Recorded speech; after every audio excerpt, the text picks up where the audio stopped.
Ciao a tutti! Oggi prepariamo insieme una delle mie ricette tradizionali siciliane preferite, la pasta al nero di seppie. Gli ingredienti sono spaghetti, nero di seppie, olio di oliva extravergine, sale, vino bianco, un pezzetto di peperoncino, cipolla, concentrato di pomodoro. Affettare sottilmente le seppie e tritare le code.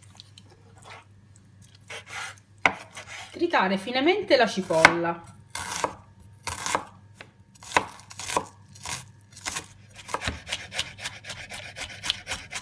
Fatela appassire in olio extravergine a fuoco basso. Tritare il peperoncino. Unirlo alla cipolla. A questo punto unire il concentrato di pomodoro. Poi le seppie e farle rosolare a fuoco vivo per qualche minuto. Sfumare con il vino bianco. Unire un po' di acqua ben calda e il nero delle seppie spremendolo direttamente dal suo budello.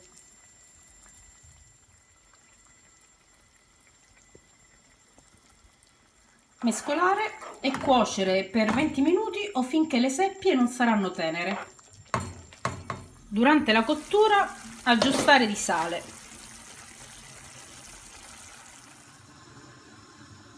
Lessare la pasta in abbondante acqua salata e scolarla al dente. Saltare la pasta con il sugo di seppie. Ed ecco il risultato. Buon appetito!